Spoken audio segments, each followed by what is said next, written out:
नमस्कार दोस्तों, स्वागत है आपका फिर से ZX न्यूज़ में। दोस्तों एक बार फिर से देश और दुनिया की हर छोटी से लेकर बड़ी खबर लेकर हम हाजिर हुए हैं। आज की इस वीडियो में आपको बताएंगे भारत सहित दुनिया की हर छोटी से लेकर बड़ी खबर। तो दोस्तों आप सभी से गुजारिश है कि इस वीडियो को अंत तक तो जरूर ही देखिएगा और चैनल पर नए हैं तो चैनल को सब्सक्राइब जरूर कर दीजिएगा।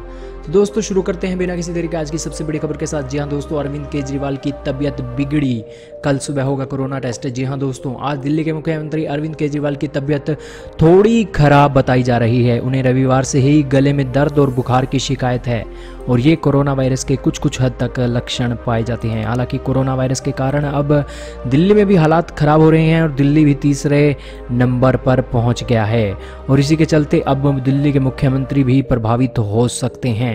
तो इसलिए उनका कल कोरोना वायरस का टेस्ट होगा और देखना होगा कि रिपोर्ट क्या आती है।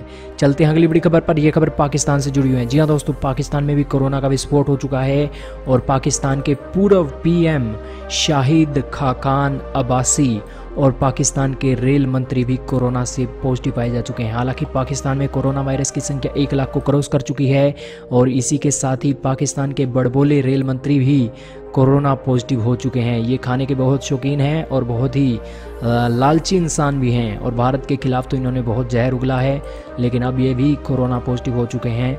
लेकिन दोस्तों इसी के साथ जो पाकिस्तान में कोरोना की गिनती है वो अब बड़े बड़े लीडरों को भी पीछे छोड़ रही है और इसी के साथ पाकिस्तान के PM को भी खतरा लगातार बना हुआ है और विदेश मंत्री को भी लगातार खतरा बना हुआ है। लेकिन दोस्तों इस पाकिस्तान के रेल मंत्री के अंदर कोई भी लक्षण नहीं दिखाई दे रहे हैं, लेकिन वो कोरोना पॉजिटिव जरूर है।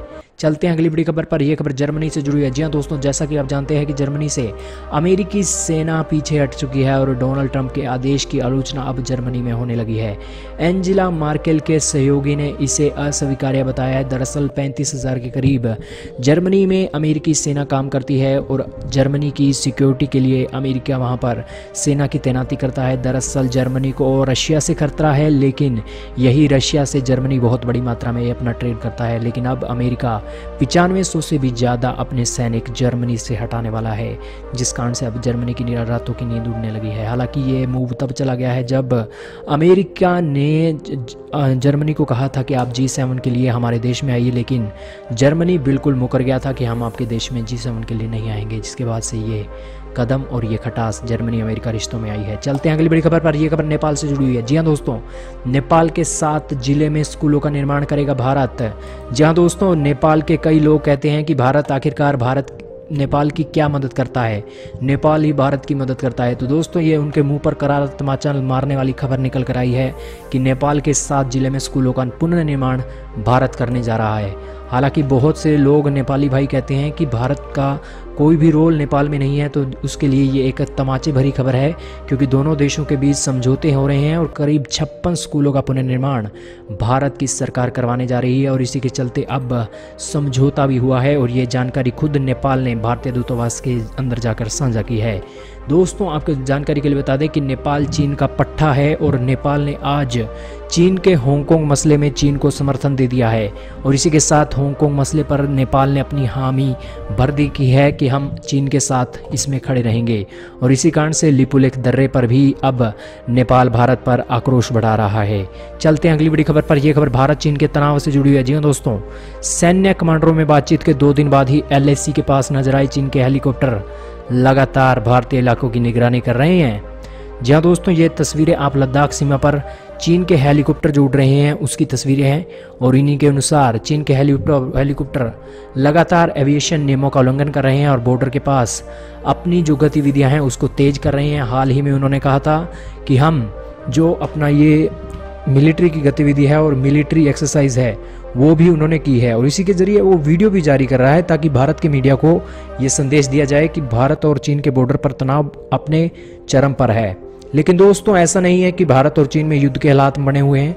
भारतीय सेना भी बिल्कुल तैयारी कर रही है और भारत की सेना की तैयारी के बावजूद ही ये कदम चीन की सेना उठा रही है। चलते हैं अगली बड़ी खबर पर। जी हाँ दोस्तों, ये खबर जुड़ी है स्विमिंग पूल से। जी हाँ दोस्तों, गर्मियों का मौसम शुरू हो गया है, परंतु दोस्तों कई लोग कहते हैं कि आखिरकार गर्मियों में जो स्विमिंग पूल होता है उसमें भी कोरोना वायरस फैल सकता है या नहीं। तो इसी के चलते ये खबर निकल कर आई है कि पूल में अगर आप नहाएंगे तो पानी से आपको कोई खतरा नहीं है। आपको पानी से बिल्कुल भी खतरा नहीं है। पानी के जरिए ये कोरोना वायरस नहीं फैलता है, बल्कि पानी के अंदर ही आप अगर एक व्यक्ति के साथ खड़े हैं और 6 फीट की दूरी नहीं बनाए हुए हैं तो आपको कोरोना वायरस उस व्यक्ति से हो सकता है, ना कि पानी से। हालांकि जो स्विमिंग पूल होते हैं और समुद्र का पानी होता है उसमें क्लोरीन और ब्रोमीन की मात्रा बहुत ज़्यादा होती है, जिस कारण से जो एक वायरस है वो यहाँ टिक नहीं पाता है और इसी कारण से पानी से संक्रमण का खतरा नहीं है, लेकिन व्यक्ति ह्यूमन टू ह्यूमन संपर्क से खतरा बना हुआ है। चलते हैं अगली बड़ी खबर पर। यह खबर पाकिस्तान और योगी से जुड़ी हुई है। जी हाँ दोस्तों, आज द डॉन के संपादक ने यूपी सरकार को इमरान खान से बेहतर बताया है। जी हाँ दोस्तों, क्यों ना कहा जाए, आखिरकार भारत के यूपी आज पाकिस्तान से बहुत अच्छा है, और अच्छा तो क्या, भारत की यूपी सरकार आज पाकिस्तान से बहुत अच्छा कर रही है। दोस्तों, यूपी की आबादी और वहाँ की पाकिस्तान की आबादी लगभग सेम है, एटलीस्ट यूपी की आबादी पाकिस्तान से ज़्यादा है, लेकिन कोरोना के कारण बहुत ही कंट्रोल किया गया है यूपी ने, और इसी के साथ दिल्ली के साथ बॉर्डर साझा होते हुए भी यूपी में कोरोना वायरस के केसेस बहुत कम हैं और 17,000 के करीब केसेस यूपी में रजिस्टर किए गए हैं, जबकि पाकिस्तान में 1 लाख के करीब केसेस पहुँच चुके हैं। चलते हैं अगली बड़ी खबर पर। यह खबर जुड़ी हुई है दुनिया से। जी हाँ दोस्तों, कोरोना वायरस के कारण ब्राज़ील में अब सरकार पर आंकड़े छुपाने के आरोप लग रहे हैं। चीन ने कहा है कि हमने वक्त पर WHO को हर जानकारी दी थी, लेकिन फिर भी दुनिया में आखिरकार 70.85 लाख मामले कैसे पहुंच गए, इसका जवाब भी चीन दे देता तो बहुत अच्छा होता। ब्राज़ील में रविवार को 904 लोगों की मौत हुई है और मरने वालों का आंकड़ा 36,000 को क्रॉस कर चुका है। न्यूजीलैंड कोरोना वायरस से मुक्त हो चुका है और इसी कारण अब न्यूजीलैंड की PM जेसिंडा अर्डन के मुंह पर आप इस तरह की खुशी देख सकते हैं। उसका देश कोरोना वायरस से मुक्त हो चुका है और इसकी इकोनॉमी को चलाने के लिए अब देश में कोई भी अड़चन मौजूद नहीं है, जिस कारण से इस खुशी को आप देख रहे हैं। हालांकि ये अमेरिका की तस्वीरें हैं जहां पर मामले 20 लाख को क्रॉस कर चुके हैं, और इसी के साथ ये तस्वीरें पाकिस्तान की हैं जहां पर अर्थव्यवस्था को चलाने के लिए इस तरह से रोज़गार अब वहां के युवा पैदा कर रहे हैं। और इसी के साथ ये तस्वीरें चीन की हैं जहां सिर्फ 6 नए मामले सामने आए हैं। वहीं दोस्तों, इस अगली बड़ी खबर पर चलते हैं। ये खबर न्यूजीलैंड से जुड़ी है। जी हाँ दोस्तों, आपको पता ही है कि न्यूजीलैंड कोरोना मुक्त हो चुका है, तो इसी के चलते 13 जून को सुपर रग्बी लीग भी यहाँ पर होने वाला है, और दुनिया में पहली बार दर्शकों की भीड़ इस खेल के मैदान में उतरेगी, क्योंकि न्यूजीलैंड में पिछले 17 दिनों से कोई भी कोरोना वायरस का केस सामने नहीं आया है। और इसी के चलते जो एक डाटा है वो भी डाटा तैयार कर रखा है न्यूजीलैंड की सरकार ने, और जो भी इस मैदान में आएगा उस मैदान के लिए उसे एक ज़रूरी ऐप भी डाउनलोड करनी पड़ेगी, जिसके ज़रिए उसकी ट्रेसिंग की जा सकेगी। चलते हैं अगली बड़ी खबर पर। यह खबर जुड़ी है लंदन से। जी हाँ दोस्तों, लंदन में चर्चिल की मूर्ति को नुकसान पहुंचा रहे हैं प्रोटेस्टर, परंतु आखिरकार ये कोरोना वायरस के काल में इतने प्रोटेस्ट हो क्यों रहे हैं? तो दोस्तों, आपकी जानकारी के लिए बता दें कि हाल ही के दिनों में जो अमेरिका में दंगे हुए थे उसी की आग अब इधर लंदन में भी भड़क रही है, और चर्चिल को भी उन्होंने नस्लभेदी मान लिया है। हालांकि नस्ल के अनुसार भेदभाव करना ही नस्लभेदी कहलाया जाता है, और इसी के चलते अब चर्चिल को भी साथ आड़े हाथों ले लिया है, और इसी के चलते प्रधानमंत्री जॉनसन ने कहा है कि विरोध करने वालों ने ही प्रदर्शन का गला घोट दिया है। चलते हैं अगली बड़ी खबर पर। यह खबर चाइना से जुड़ी हुई है।